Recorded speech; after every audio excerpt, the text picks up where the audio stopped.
Good evening. करते हैं आज का लेक्चर स्टार्ट। इस लेक्चर में हम पढ़ेंगे क्लास 9th में साइंस की जो यूनिट नंबर 4 है उसका लेक्चर नंबर 3 है। तो लास्ट टाइम हमने रदरफोर्ड मॉडल पढ़ा था एटम के लिए, स्ट्रक्चर ऑफ एटम के लिए। तो रदरफोर्ड ने ये कहा था कि जो एटम का सारा मास है, मैक्सिमम मास है, वो कहाँ पे लाई करता है? एटम के सेंटर के अंदर लाई करता है। और उस सेंटर को क्या नाम दे दिया था? न्यूक्लियस। यानी डिस्कवरी ऑफ न्यूक्लियस किसने बताई थी भाई? रदरफोर्ड ने इसके बारे में बताया था। और जो एटम का होलो पार्ट है, जो न्यूक्लियस के चारों ओर का जो पार्ट है, उसके अंदर इलेक्ट्रॉन रिवॉल्व करते हैं, उसके अंदर इलेक्ट्रॉन रिवॉल्व करते हैं। और न्यूक्लियस के अंदर प्रोटॉन पाए जाते हैं, पॉजिटिव चार्ज पाया जाता है। ठीक है, इतनी सारी बातें हम पढ़ चुके थे। तो देखो रदरफोर्ड ने क्या कहा, कहता है एटम का सारा मास किसके अंदर लाई करता है? न्यूक्लियस के अंदर लाई करता है। और न्यूक्लियस के अंदर पॉजिटिव चार्ज पाया जाता है, न्यूक्लियस के अंदर पॉजिटिव चार्ज पाया जाता है। और इसके जो बाहर का वहां पे इन्वायरमेंट है एटम का, न्यूक्लियस के बाहर, वो क्या होगा? उसके अंदर क्या होगा? इलेक्ट्रॉन रिवॉल्व करेंगे। लेकिन यहाँ पे एक लिमिटेशन भी आई। कहता है अगर वहां पे इलेक्ट्रॉन मोशन में है तो उसकी कुछ ना कुछ एक्सीलरेशन होगी। ठीक है, अगर एक्सीलरेशन होगी तो वो एनर्जी भी लॉस करेगा। अगर एनर्जी का लॉस करेगा तो इसका पाथ क्या हो जाएगा? कम हो जाएगा। जितनी एनर्जी लॉस करेगा तो है ना क्या होगा? यहाँ पे पाथ कम होता चलेगा, पाथ कम होता जाएगा। और एट ए टाइम, कुछ टाइम के बाद वहां पे कोई ऐसा टाइम भी होगा जब क्या होगा? इलेक्ट्रॉन कोलैप्स कर जाएगा न्यूक्लियस के साथ, इलेक्ट्रॉन कोलैप्स कर जाएगा न्यूक्लियस के साथ और एटम क्या हो जाएगा? डिस्ट्रॉय हो जाएगा।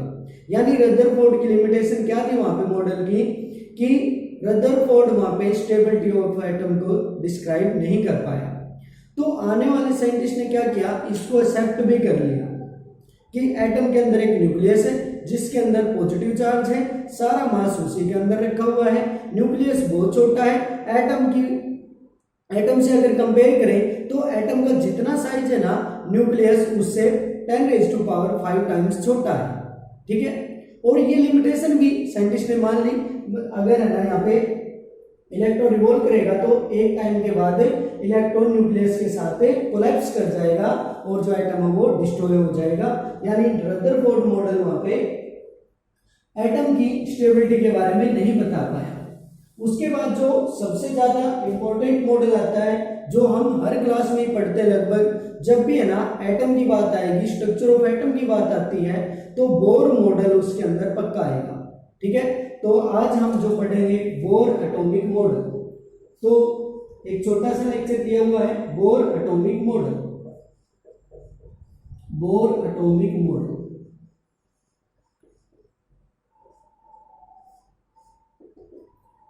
जो सबसे ज्यादा एक्सेप्टेबल मॉडल था स्ट्रक्चर ऑफ एटम के लिए वो बोर था।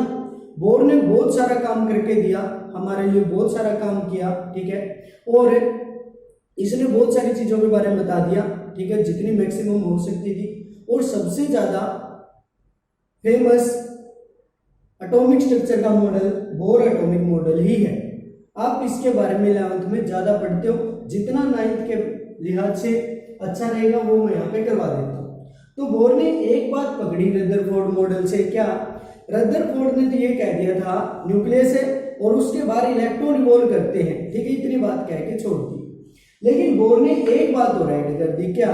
कहता है इलेक्ट्रॉन ऐसा नहीं है, इलेक्ट्रॉन ऐसा नहीं है कि भाई न्यूक्लियस के बाहर क्या करे वो, मतलब कहीं पे भी वो चक्कर काटे, ठीक है, रिवॉल्व करे। बट रदरफोर्ड ने क्या कहा, वहां पे इलेक्ट्रॉन के लिए, इलेक्ट्रॉन की मोशन के लिए, इलेक्ट्रॉन के रिवॉल्व के लिए एक है ना सूटेबल एनर्जी का ऑर्बिट है। ठीक है, प्रत्येक इलेक्ट्रॉन के लिए वहां पे एक सूटेबल एनर्जी का ऑर्बिट है जिसके अंदर इलेक्ट्रॉन रिवॉल्व करता है। ठीक है, तो क्या कहा इसने? देखो, electron revolve only, electron revolve only, electron revolves only in a cell, in a cell of suitable energy, suitable energy। suitable energy called as discrete orbit. तो देखो इसने एक बात और ऐड कर दी, क्या? इलेक्ट्रॉन ऐसा नहीं है कि न्यूक्लियस के बाहर कहीं पे भी चक्कर काटता फिरे, ऐसा नहीं है। उसके लिए एक सूटेबल एनर्जी का सेल बनाया गया, एक सर्कल बनाया गया है जिसके अंदर इलेक्ट्रॉन रिवॉल्व करेगा और उस सेल की कुछ ना कुछ वहां पे सूटेबल एनर्जी भी होगी, ठीक है। और उसको क्या नाम दिया गया? डिस्क्रीट ऑर्बिट का नाम दिया गया। यानी ऑर्बिट वर्ड पहले किसने यूज किया है? बोर ने यूज किया, ठीक है। और क्या बात कही इसने? स्पेशल क्या रहा? और कहा इलेक्ट्रॉन डज नॉट लॉस और gain energy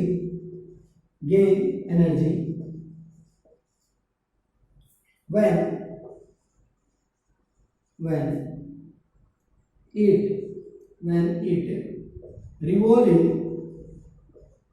revolve in discrete orbit।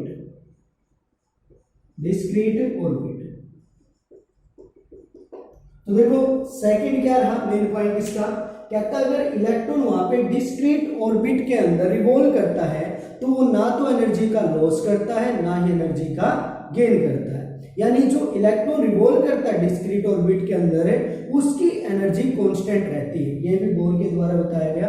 तो जो 9th क्लास है उसके अंदर ये दो मेन पॉइंट दिए गए हैं, इन्हीं के बारे में आज हम डिस्कस करेंगे, ठीक है। और इस मॉडल के लिए बोर को है ना 1922 में नोबेल प्राइज भी मिला, ठीक है। साइंटिस्ट के लिए सबसे बड़ा जो इनाम है वो नोबेल प्राइज ही रहता है।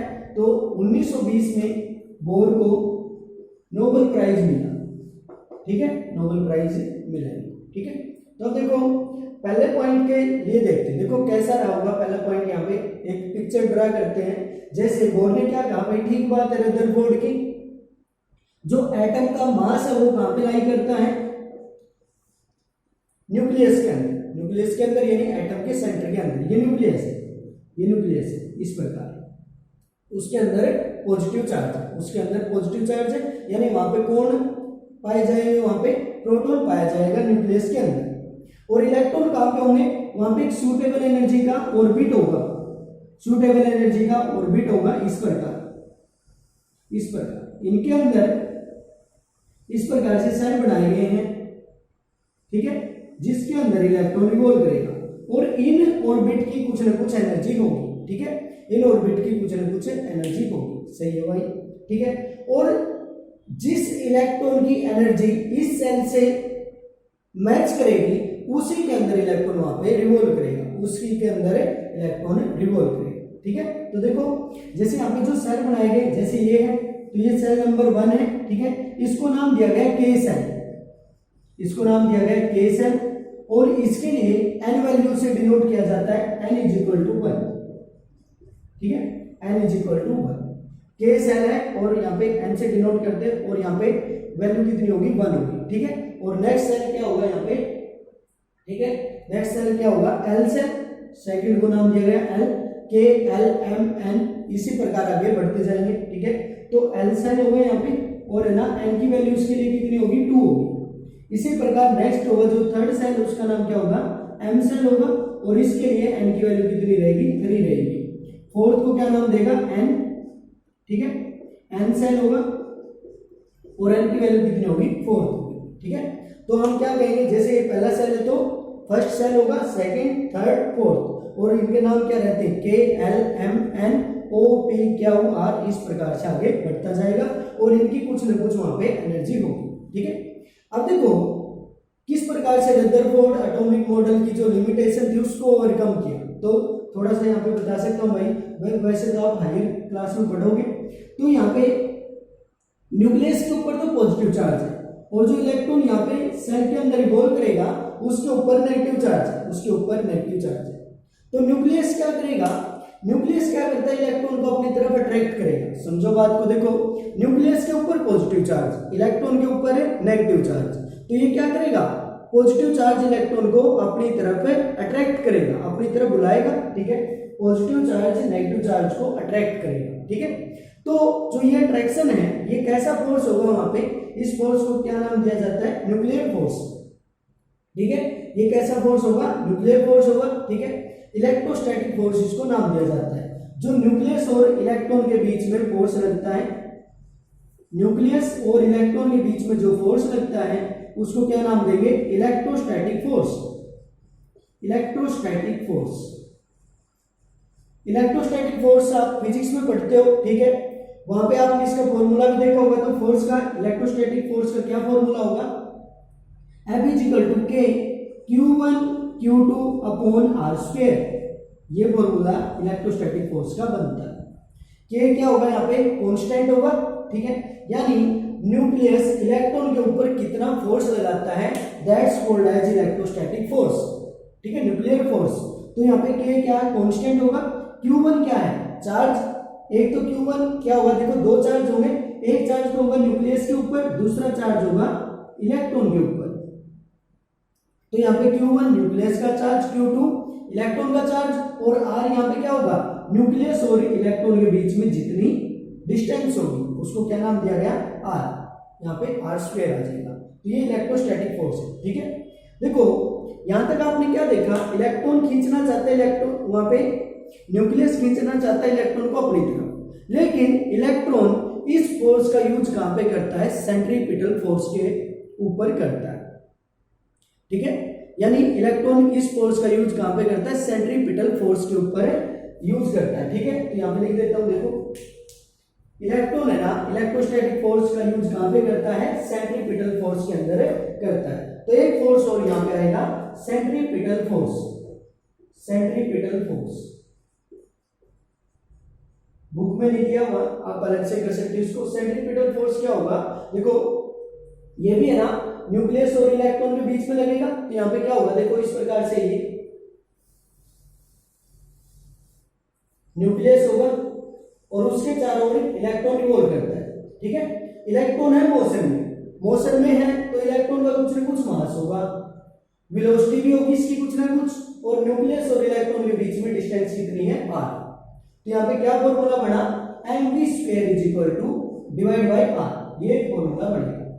तो यहाँ पे देखो न्यूक्लियस और इलेक्ट्रॉन के बीच में दो फोर्स वहां पे लगते हैं, एक तो इलेक्ट्रोस्टैटिक फोर्स जिससे न्यूक्लियस इलेक्ट्रॉन को खींचेगा, दूसरी तरफ इसी फोर्स का यूज इलेक्ट्रॉन कहां पे करता है, सेंट्रीपिटल फोर्स के अंदर करता है। यानी ये दोनों फोर्स बराबर है, तभी तो क्या होगा, इलेक्ट्रॉन क्या करेगा, न्यूक्लियस की तरफ नहीं आएगा, वो वहां पे क्या करेगा, मोशन करता रहेगा। जैसे आप एक एग्जांपल ले सकते हो, कैसे, आप क्या करो, एक रस्सी लोगे, एक रस्सी लोगे, एक तरफ से तो आप क्या करोगे, अब एक एंड को तो यहाँ पे पकड़ लोगे, अपनी तरफ पकड़ोगे, ठीक है, और रस्सी का जो दूसरा एंड है वहां पे क्या करोगे, कोई भी एक है ना, जैसे गेंद, ठीक है, जैसे बाल होगी कुछ भी, ठीक है, कुछ जिसका अंदर वजन होगा कुछ ना कुछ, उसको एक एंड पे बांध दोगे, ठीक है। और फिर क्या करते हो, आप उसको अगर है ना भाई मूव करवाते हो, आप अगर है ना, देखो इस प्रकार से कर लो, चाहे आप सेंटर हो, आप न्यूक्लियस हो, और जो रस्सी के दूसरी तरफ कोई भी ऑब्जेक्ट होगा जैसे गेंद है, वो क्या होगी, इलेक्ट्रॉन होगी, ठीक है। तो आप क्या करते हो, उसको है ना मूव करवाते हो, ठीक है, जैसे आप है ना, जैसे घूमते हुए ऐसे मूव करवाते हो ना कई बार, तो क्या होगा, आप अपनी तरफ खींचना चाहते हो उसके ऐसे रिवॉल्व करके, ठीक है, अपनी तरफ खींचना चाहते हो, लेकिन जो गेंद है वो इस फोर्स का यूज कहां पे करेगा, सेंट्रीपिटल फोर्स के अंदर करता है। तभी तो आप मूव करवा देते हो ना किसी चीज को इस प्रकार से, ठीक है, और जैसे ही आप रोकते हो, फोर्स कम करते हो, तो वो अपनी तरफ आती है, ठीक है, कोई चीज अपनी तरफ आती है। तो आप इस प्रकार से भी कर सकते हो, ठीक है। तो ये था भाई बोर एटॉमिक मॉडल, इस प्रकार से आप देख सकते हो, ठीक है, पढ़ लेना इसको अच्छे से। उसके बाद एक टॉपिक और, जैसे डिस्कवरी ऑफ न्यूक्लियस, इसके जस्ट बाद दिया गया है discovery of nucleus, discovery of nucleus. तो जैसे जैसे ना साइंटिस्ट आगे बढ़े तो उन्होंने देखा वहां पे एटम का जितना मास है ना, एटम का जितना मास है, और है ना वहां पे न्यूक्लियस के अंदर कौन प्रेजेंट है, प्रोटॉन, ठीक है। तो प्रोटॉन का मास और एटॉमिक मास एटम का, वो दोनों मैच नहीं कर रहे थे, वो मैच नहीं कर रहे थे जैसे जैसे आगे बढ़े। तो साइंटिस्ट ने कहीं ना कहीं पता लगा दिया था भाई न्यूक्लियस के अंदर कोई चीज और भी प्रेजेंट है, ठीक है, यानी जो मास को एटम के मास को पूरा करेगा कुछ ना कुछ और चीज भी वहां पे है। तो उस जगह पे कौन मिला? न्यूट्रॉन। तो वहां पे न्यूट्रॉन के बारे में पढ़ोगे आप, न्यूट्रॉन, उसको है ना स्मॉल एन से डिनोट किया जाता है इस प्रकार। तो क्या होगा न्यूट्रॉन के बारे में? जैसे जेम्स चैडविक ने इसकी खोज की थी, जेम्स चैडविक 1932 1932 में इसकी खोज की गई, ठीक है। क्या क्या देखते हो इसके ऊपर आप? एन से डिनोट करोगे विद नो चार्ज, इसका कोई चार्ज नहीं है, इसके ऊपर कोई चार्ज नहीं है, यानी न्यूट्रॉन क्या रहते हैं? न्यूट्रल रहते हैं, कोई चार्ज नहीं होगा। और क्या देखते हो आप? जो मास है, ठीक है, मास ऑफ जो न्यूट्रॉन होगा, मास ऑफ न्यूट्रॉन क्या होगा? अप्रोक्सीमेटली मास ऑफ प्रोटॉन के बारे में पाया जाता है, मास ऑफ प्रोटॉन, यानी mass of neutron is equal to mass of proton, यानी जितना प्रोटॉन का मास है लगभग उतना ही मास किसका है? न्यूट्रॉन का है, ठीक है। और क्या होगा? न्यूट्रॉन लाई इन, न्यूट्रॉन क्या लिखोगे यहां पे? एग्जिस्टिंग न्यूक्लियस, ठीक है। यहाँ पे न्यूट्रॉन कहां पे पाए जाते हैं? न्यूक्लियस के अंदर पाए जाते हैं, ठीक है। तो देखो अब तक क्या तस्वीर बनेगी, अब तक क्या देख सकते हैं हम? देखो अब तक हमने क्या पढ़ा है, अगर बोर एटॉमिक मॉडल से आगे पढ़े हम, कहता है देखो एक न्यूक्लियस होगा एटम का, ठीक है, जिसके अंदर कौन पाया जाता है? एक तो प्रोटॉन पाया जाएगा जिसके ऊपर पॉजिटिव चार्ज है, और क्या पाए जाएंगे? न्यूट्रॉन, और क्या पाए जाते हैं? न्यूट्रॉन, ठीक है। और क्या खास बात होगी यहाँ पे? देखो इसके बाहर ऑर्बिट बने होंगे जिसके अंदर इलेक्ट्रॉन रिवॉल्व करते हैं, तो इन ऑर्बिट को क्या नाम दिया गया? डिस्क्रीट ऑर्बिट, ठीक है, इस प्रकार से होंगे। तो मास किसके बराबर होगा? एटम का मास किसके बराबर होता है? देखो मास ऑफ एटम, आगे भी पढ़ेंगे हम ये चीजें। तो एटम का मास किसके बराबर पाया जाता है? प्रोटॉन प्लस न्यूट्रॉन, ठीक है, यानी जितना मास ऑफ प्रोटॉन होगा, मास ऑफ प्रोटॉन प्लस न्यूट्रॉन, इतनी सारी चीजें आप यहां तक सीख सकते हो, ठीक है।